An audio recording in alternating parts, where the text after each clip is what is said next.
छोटे इनमें से कौन से बड़े हैं? दोनों सगे भाई हैं, जम्मू कश्मीर से आए हैं। आगे का किस्सा वो बताएंगे, पाकिस्तान बॉर्डर से। सर क्या सुनिए, क्या मैं पूछ लूं, जम्मू कश्मीर से और भी कोई आए क्या? कोई साथी जम्मू कश्मीर वाले खड़े हो जाए। सर पूछ से 3 दिन लगते हैं सर। इन्हीं बच्चों में हौसला है, इतना सिलेक्ट बहुत हुए हैं, पर यहाँ तक कौन आए? मुख्तियार और मुमताज, दोनों भाइयों के लिए जोरदार तालियां। बहुत बढ़िया।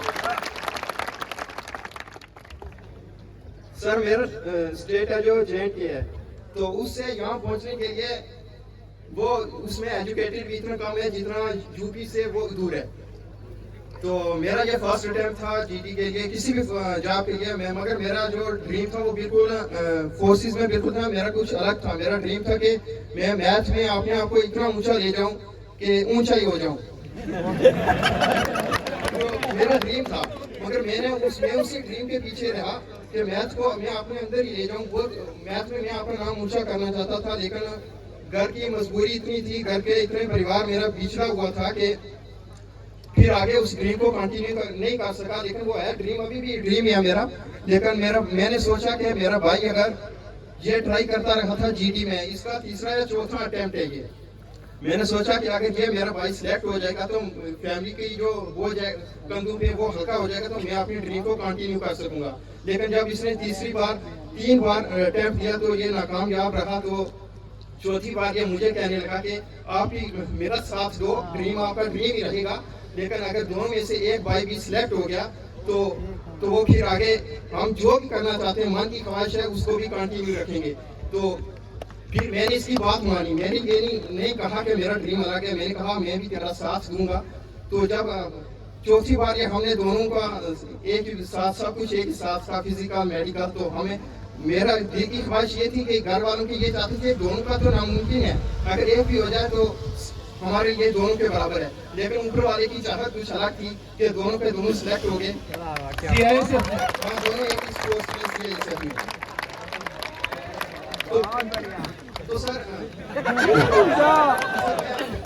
बात बताता हूँ कि हमारा जो परिवार है बहुत गरीब था, तो पेरेंट्स ने मजदूरी करते थे, लेकिन मैंने आज तक मजदूरी नहीं की, लेकिन मजदूरी करना था। लेकिन मेरा भाई कहता रहा कि मैं खुद, छोटा भाई है मेरा ये साथ में, इसने मजदूरी की, दिहाड़ी लगाई, और मुझे भी जहाँ भी फार्म के लिए पैसों की जरूरत हुई इसने इतना महसूस ही नहीं होने दिया कि ये भाई है या के पेरेंट्स की जगह ये मेरे लिए जो भी खर्चा है वो दे रहा है। ऐसे भाई के लिए तो सही बताऊं, एक बार खड़े होकर अगर आप लोग ताली बजाओ भाई, ऐसे भाई सर, मतलब मैं हैरत में हूँ, ऐसे भी भाई हैं कमाल।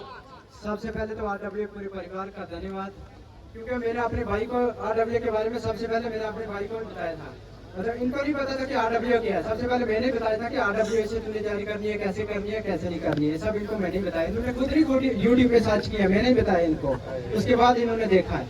तो सबसे पहले तो संदीप सर जो बोलते थे बिल्कुल के रिश्तेदार और पड़ोसी, बिल्कुल वो वास्तविकता है, रिश्तेदार और पड़ोसी।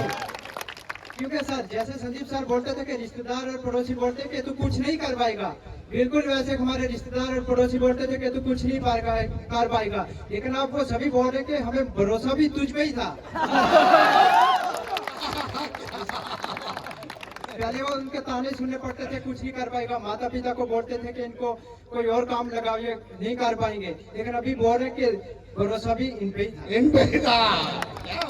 ये बात है। तो सर जम्मू कश्मीर से और सर हिंदी जो है वहाँ पे बहुत कम बोली जाती है। इससे पहले मैंने एक अटेम्प्ट इंग्लिश में दी थी सर, लैंग्वेज वाली। तो इस 2 बार सर, पिछली बार सर में मेडिकल अनफिट था, फाइनल कट ऑफ से 30 मार्क्स ज्यादा थे। तो पिछली बार भी हमने सर हिंदी दिया था, इस बार भी हिंदी। पहले भी हिंदी बिल्कुल नहीं हमें आती थी, लेकिन पिछली बार ये अटेम्प्ट था जो इसमें अंकित भाटी सर ने प्रैक्टिस सेट करवाए थे। तो उन्होंने बोला था अवतार सीरीज में, तो उन्होंने बोला था कि जिसको बिल्कुल हिंदी नहीं आती उसके भी 15 प्लस हो जाएंगे। तो मैं हिंदी बिल्कुल नहीं आती थी तो 15 प्लस करके आया हूँ।